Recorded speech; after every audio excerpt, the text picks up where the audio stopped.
Hello friends, আমি অদিতি চলে এসেছি আরও একটা নতুন ভিডিও নিয়ে। আজকের ভিডিওটা ভীষণ স্পেশাল। আজ আমার বাড়িতে রাধা কৃষ্ণের পুজো। গত 4 বছর ধরে এই রাখি পূর্ণিমার দিন আমরা আমাদের বাড়িতে রাধা কৃষ্ণের পুজো করি, যজ্ঞের আয়োজন করি, খুব ছোট করেই করি। আর এই বছর সেটা 5 বছরে পা রেখেছে। তাই আজকে রাখি পূর্ণিমা লাগছে দুপুর 3টে সাড়ে 3টের পর। আর তারপর ঠাকুরমশাই আসবে সকাল থেকে, সেই মতন বাড়িতে আমাদের জোগাড়জান্তি চলছে। কারণ আমরা 3টে মানুষ, 3জনকেই প্রচণ্ড অ্যাক্টিভ হয়ে কাজ করতে হয়, কারণ আর তো সেভাবে করার মতন কেউ নেই। তাই ঠাকুরমশাই আসার আগে আমরা কি কি আয়োজন করছি চলো সেগুলো তোমাদের এক ঝলক দেখিয়ে নিই। কারণ আমার বন্ধুরা আমার এই পুজোতে আমার সাথে থাকবে না, এটা তো হতেই পারে না।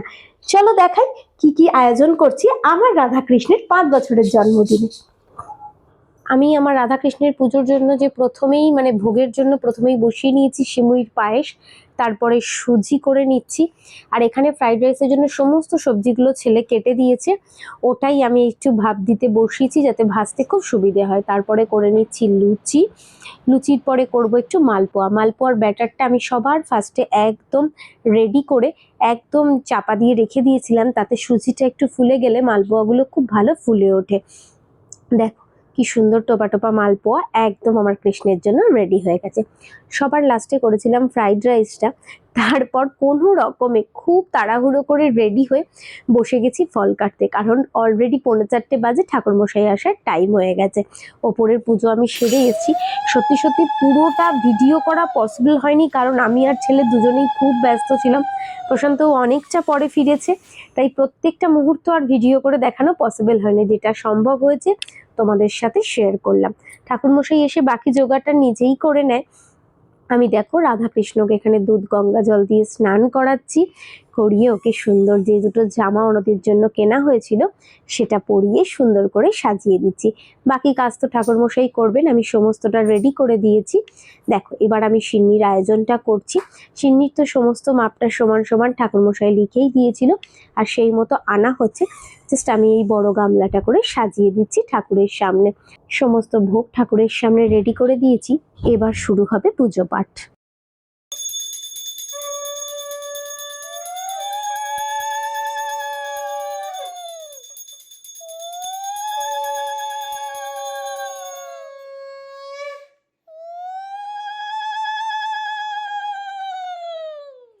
আমার রাধাকৃষ্ণের 5 বছরের জন্মদিনের এই ছোট্ট আয়োজন আমার বন্ধুদের কেমন লাগলো আমাকে কিন্তু অবশ্যই জানাবে।